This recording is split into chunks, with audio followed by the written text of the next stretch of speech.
you realize, man, the coaches play players that they trust, not the most skilled players that they trust. So what I've come to learn actually is the more I've studied plays, these structure plays, the more you're able to know where the gaps are. Might take that journey inside. What's up, everybody? It's your boy and God's boy, Collins Odhiambo, and welcome to another episode of Hope Diaries. Today, you're going to dive into my own personal diary, things that I wish I would have learned earlier on my journey as a basketball player.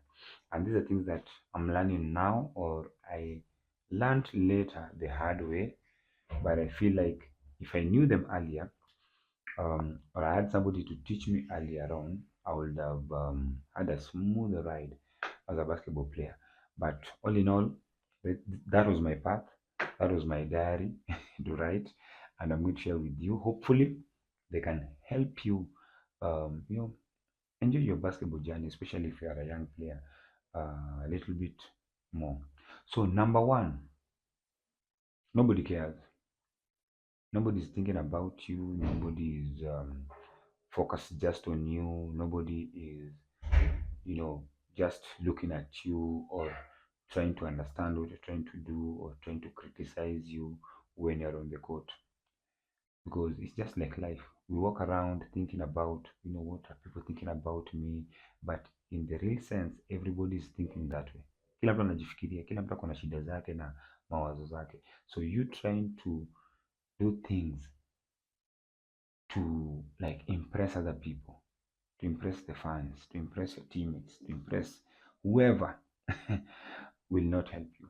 And I've seen it in a number of players, and it's something I can easily identify because I was once that player. And at times you're not able to play free, you're not able to play your game because you're afraid of what the coach will say or what your teammates will say. And if you're a team that is like that, I've been in a team that is like that a number of times. There, instead of playing your own game, you're there trying to impress others, or you're trying not to make a mistake. You're really thinking of you. It's like you care about what people think so much that you end up not playing your game. That's why you find yourself when you go for a pickup, for example, you're playing well. Nobody is scrutinizing you or anything. You're just there to enjoy, and you're enjoying yourself. You're playing the game, and it should be the same thing when you're playing anywhere. But you have to be aware of that. That's something that I really struggled with. And once I was able to like come out of that shell, I was like, Missy Jali one. I'm just going to play. Okay, I'm just going to play. I'm just going to enjoy myself. And whatever happens, let it happen. And that is something that you won't like solve it at once and then it goes away. That is a challenge that you'll have to face each and every game you play. Each and every game you play. You understand? But you just have to remind yourself, nobody cares. I'm just going to do my best. I've been training. I'm going to do what I can to help the team win. And I'm going to do what I've been working on. I'm not going to try to do new things or maybe something that I watched before the game. You understand? Those are mistakes that I did and they hurt me because I would be on the bench and I'm like, huyu jamaa anachezeshwa, but I'm better than him. Like, tunajua I'm better than him. But you realize, man, the coaches play players that they trust, not the most skilled players that they trust. So you might be skilled, but if he doesn't trust you, he'll be on the bench because you're only thinking about yourself, or you're thinking about, what other people will say, which at the end hurts you. So if you're hearing this now, nobody cares, man. Kila mtu ako na shida zake, so just focus on yourself, focus on your game, and do your best to help the team win. Okay. Number two would be, man, IQ. I used to be that player who, and I see it right now. You have a lot of energy. You can jump, you can dunk, you can shoot tough shots. You can go under three people and make a reverse layup, and you feel good and you feel like, the crowd is cheering. But when it comes to a pressure moment when it comes to making good decisions, when it comes to making the right pass. I was not able to do that for a long time. I was always that guy looking for that flashy pass, because there's so much and so on. Because when I'm on the court, my purpose is to express myself. So I come, no look, I give that pass. Oh, the crowd goes crazy, and I'm like, yeah. Or guys tell me, hey, pass normal, pass normal. I feel like, yeah, hey, nacheza back. But only to realize later in life or in my basketball journey that there's a lot I didn't know. Something as simple as the gap theory. Simple. I get the ball, I attack. If I'm able to draw two people at any point in a game, there's somebody who's free. Now, my ability to know where they are based on where the help is coming from and to be able to give a good pass at that particular moment. That is just an example. It's called a gap theory. You attack the gap, draw two players, give to the next player. He does the same thing. But the third or fourth pass, you find a player is alone, shooting or going to the rim, something like that. Okay, so developing basketball IQ is very important. And if you're a young player right now, watch film, watch podcasts where coaches are talking about building IQ, basketball IQ. Talk about watch film breakdowns where somebody is breaking down a play. Watch a lot of plays. For example, if it's defense, how to attack a zone, how to play a zone. Understand? So how to attack a 2-3 and how to play 2-3 defense. Like know both sides, man to man, know both sides. Um, Defending on the screen, know both sides. Defending the screen and playing the screen and making decisions of the screen. Understand? Know both sides. And what I've come to learn actually is the more I've studied plays, these structure plays, the more you're able to know where the gaps are. So at times somebody will be like, how did Kolo know that person is going to be there? It's because I've studied the movements of a zone. You've been trained in a zone. If the ball goes this side, oh, the zone moves this way. If it comes to the center, it comes back. It goes to this side, they move. So it is easy for me to get the ball, look to that side where the zone expects the ball to go, and just pass it to the center guy. So I'll get the ball. I see my big man coming, and but I'm looking that side. A simple pass, and he gets it at the center because I know how the defense moves. Building IQ will actually help you know how to study the players that you're going to play. And this guy only goes to the left. This guy doesn't shoot.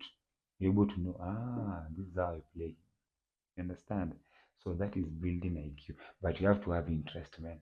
You have to have real interest and love for the game to be able to go through this process just to develop your IQ. It's a huge topic, but that is something that I wish I would have learned earlier on. Number three would be the importance of hydration, mobility, dynamic warm up, and stretching. Man, I've been playing basketball for actually since 2002. Okay, and what has kept me is, I believe, is my consistency in training. Number one, I don't do any form of drugs or alcohol, so that has kept me. But I've also been consistent, especially like after like from 2015, 2016 there, I've been consistent in terms of stretching and also hydration. And then later on now, like in the 2019, 2020 there, and I started learning about mobility and stuff like that. And now I added that to my routine. Those are things I wish somebody like put me down and tell me, yeah, Jama, if you want to play for long, hydrate, do your mobility workouts. No, in fact, before you work out, do a dynamic warm up. Very important. I've twisted my ankle, I think like a week, 1 week before I went to Uganda. And my goal was to go there to get a scholarship. I got into a game, twisted my ankle 1 week. So from that I was like, lazima ni warm up bro, lazima ni warm up. So you don't have to get to that. I have even videos on dynamic warm up on my Instagram and my YouTube. Do have a dynamic warm up routine. Okay? Do it before you go into a game, do it before you go into a workout. Simple 10 minutes will help you play basketball for longer. After that, make sure you stretch, after you work out. I've seen, and it has been a challenge also, it has been a fight even for a team that I play for. It has been like, guys, we've trained for 3 hours. You want us to stretch for 5 minutes? Doesn't make sense. Understand? You have to think ahead.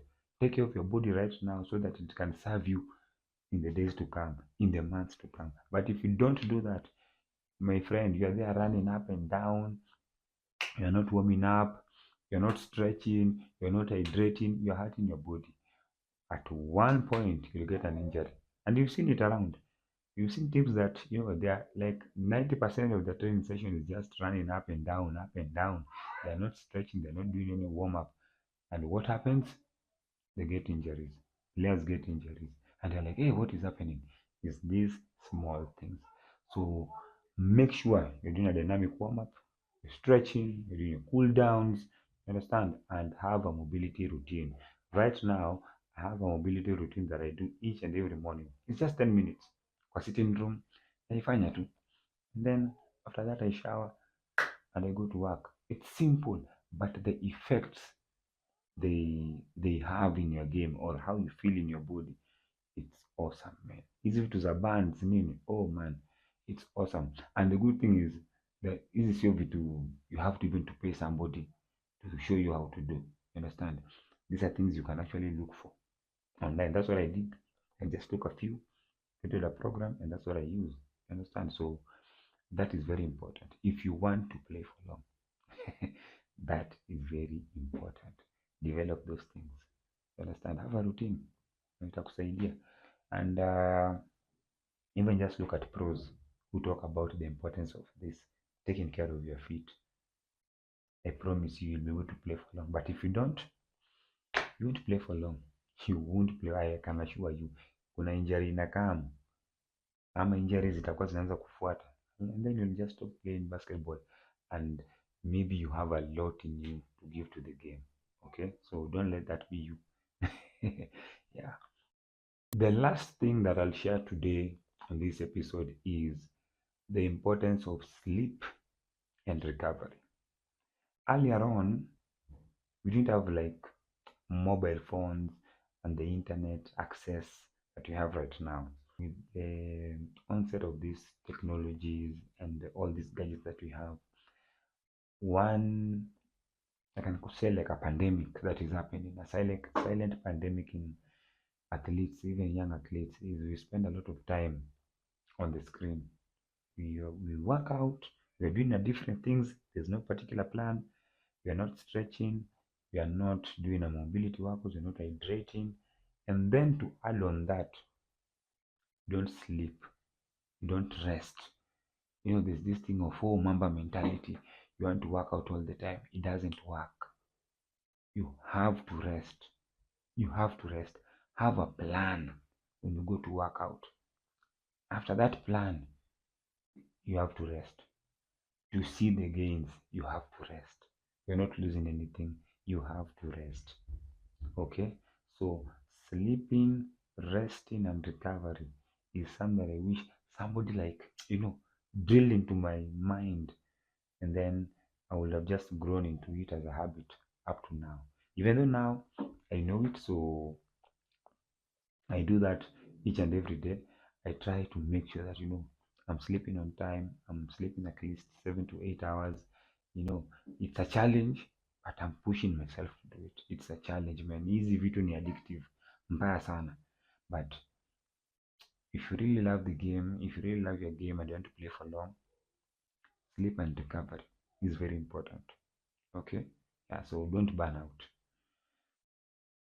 Train, rest, give your body time to recover. Okay. Other than that, guys, I hope this episode was valuable. I hope you're going to take heed of what I've just shared, because those are things that I've experienced firsthand. Okay, so remember, If you got value, subscribe, like, comment, and if you want me to have a particular guest on the show, let me know in the comment section. Other than that, napenda sana. Thanks so much for joining me. It's your boy, God's boy, Collins Odhiambo, and I'm out. Peace. Yo, lace up the kicks, it's that time again. Collins in the lab, letting stories begin. From the court to the mic, he breaking it down. Hoop dreams, real talk, no cap, no clown. Bounce like a dribble, mind sharp like a pivot. Life lessons in the game, he gon' make you feel it. Late nights, bright lights, goals in the fog. Every episode of Gem, welcome to the Lord. On Hoop Diaries, yeah, it's more than a score. It's heart, it's hustle, it's truth at the core. So press play, lean back, let the moment ride. It's Collins on the mic, take that journey inside.